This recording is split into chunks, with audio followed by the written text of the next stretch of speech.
I was a driven man, obsessed with the paranormal. I hunted ghosts. Every waking moment was consumed by the thought of the unknown, the unseen. I dedicated my life to uncovering the mysteries that lay beyond the veil of death. My name is Cyrus Kriticos, and I was relentless in my pursuit. His partner in this dangerous pursuit was Dennis Rafkin. Dennis was not just any partner, he was a psychic medium with an extraordinary gift. Together, they formed an unbreakable bond, driven by a shared obsession with the supernatural. I'm a psychic. I have the ability to see and communicate with the dead. It's a gift and a curse. The spirits are always there, whispering, pleading, sometimes screaming, but it's my duty to help them find peace or to contain those who mean harm. I can see and communicate with the dead. They reveal their secrets to me, their unfinished business, their pain. It's a heavy burden, but one I bear willingly. My connection to the spirit world is what makes me invaluable to Cyrus. Their latest target was a powerful entity known as the Juggernaut. This was no ordinary ghost. It was a force of pure malevolence, a spirit that thrived on chaos and destruction. The Juggernaut was a brutal spirit, filled with rage. In life he had been a serial killer, and in death, his fury had only grown. He was a towering figure, capable of immense violence, and capturing him would be no small feat. Cyrus assembled a team and set a trap for the Juggernaut. The team was composed of seasoned ghost hunters, each with their own unique skills and experiences. They knew the risks, but they also knew the importance of their mission. The plan was dangerous and came at a cost. Every member of the team was aware that they might not make it out alive. The tension was palpable as they prepared their equipment and steeled themselves for the confrontation. During the capture, several men were killed. The Juggernaut fought with a ferocity that was almost unimaginable. The team struggled to contain him, and the air was filled with the sounds of battle and the cries of the fallen. Cyrus himself seemed to perish in the chaos. In the midst of the struggle, he was caught in the Juggernaut's deadly grip. The team watched in horror as their leader was seemingly torn apart. The Juggernaut, however, was successfully imprisoned. Despite the losses, the team managed to activate the trap, and the Juggernaut was contained within a specially designed glass enclosure. Image: Cyrus Kriticos and Dennis Rafkin observing the captured Juggernaut in its containment unit. The team was shaken. They had succeeded in their mission, but the cost had been high. The loss of their leader weighed heavily on their hearts. They had succeeded, but victory felt hollow. The team was exhausted, both physically and emotionally. They had captured one of the most dangerous spirits they had ever encountered, but the price of their success was almost too much to bear. They had lost their leader, or so they thought. The empty chair at their table was a stark reminder of the man they believed they had lost. But the truth was far more complex and sinister than they could have imagined. The truth was far more sinister. Unbeknownst to the team, Cyrus had not perished in the chaos.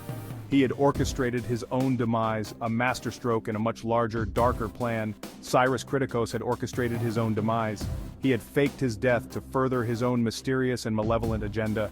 His true intentions were shrouded in secrecy, known only to him. He had a much darker purpose in mind. Cyrus's obsession with the paranormal was not just about understanding the afterlife, it was about controlling it. His ultimate goal was far more sinister than anyone could have anticipated, and the team was about to uncover the true extent of his dark ambitions. Arthur Kriticos was a grieving widower. He was raising 2 children alone. Kathy and Bobby were his world. Then came the news. Arthur's uncle, Cyrus Kriticos, was dead. Arthur was the sole heir. He inherited Cyrus's mansion. The lawyer, Ben Moss, explained the details. The mansion was a strange place. It was filled with Cyrus's research. Arthur was hesitant. He had never been close to his uncle, but he needed a home for his family. He decided to move in.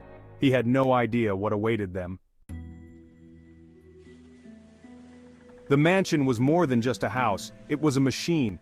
Cyrus had designed it. It was powered by ghosts. 12 angry spirits were trapped within its walls. They were bound by powerful spells. They were Cyrus's prisoners.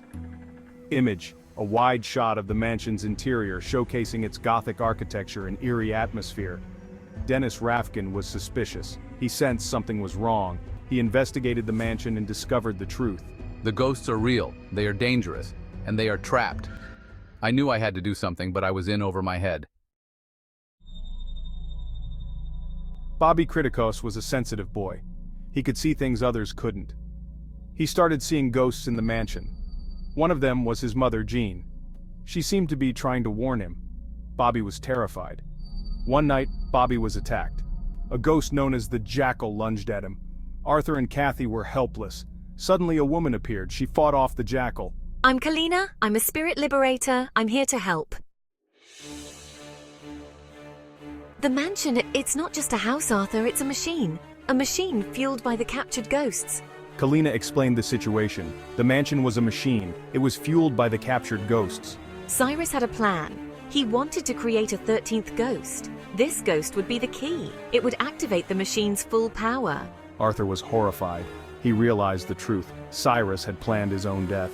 He had orchestrated everything. I was meant to be the 13th ghost. The sacrifice had to be someone who loved the house. Arthur knew what he had to do. He had to save his children, even if it meant sacrificing himself. We have to get to the kids, Dennis. They're in the basement, and we can't leave them there any longer.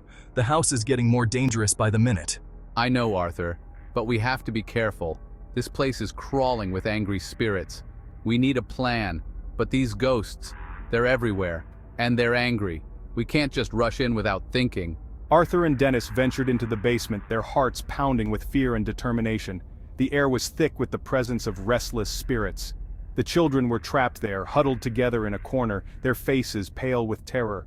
They had been there for hours, maybe even days. They had to get to them. Every second counted. The longer they stayed, the more dangerous it became. But the ghosts were everywhere. They were angry. They were dangerous. Their wails echoed through the halls, a constant reminder of the peril they faced. I'll use my spectral glasses. These will help us see the spirits more clearly and avoid them. I can see them clearly now. They're all around us, but we can find a path through. Dennis used his spectral glasses, a tool that allowed him to see the ghosts with perfect clarity. It was their only hope of navigating the haunted basement. He could see the ghosts clearly.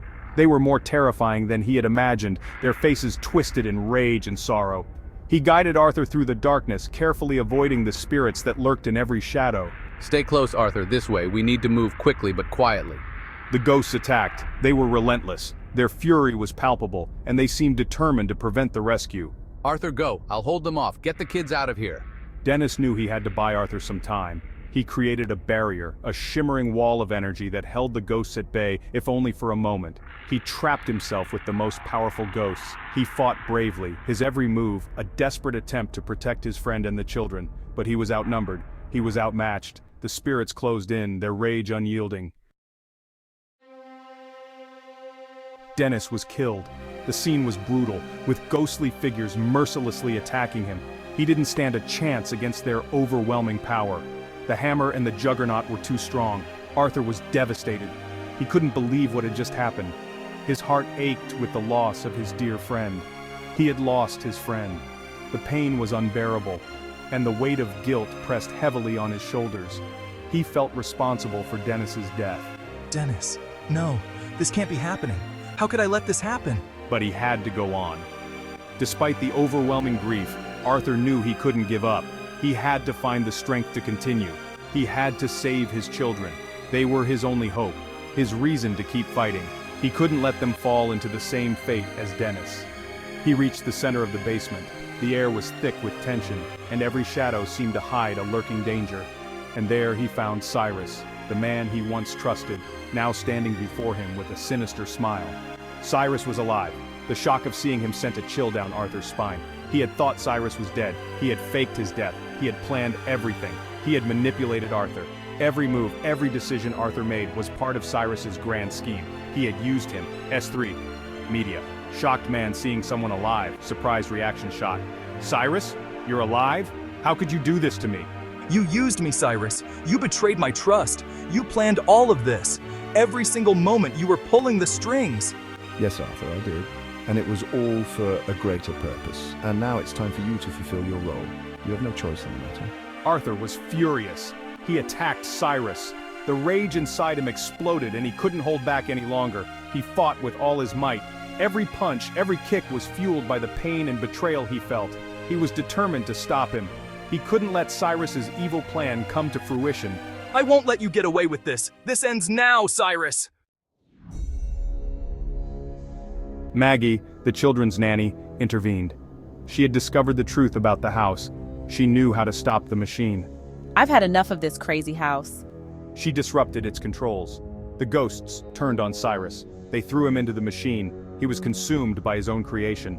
Take that, Cyrus. The machine overloaded. It began to break down. The walls shook. The ghosts swirled around them. Arthur, grab the kids. We need to get out of here. Arthur grabbed his children. They ran for their lives. The machine exploded. The mansion was destroyed. The ghosts were freed. Arthur and his children emerged from the wreckage. They were safe. They were free.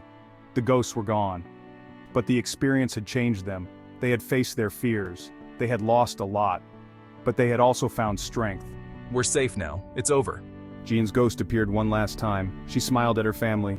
She said goodbye. Then she faded away. I can't stay, Arthur. I've seen too much. I understand, Maggie. Thank you for everything.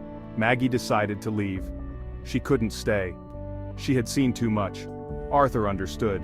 He thanked her for everything. The Kriticos family left the ruins behind. They had a long road ahead of them. But they were together. And that was all that mattered.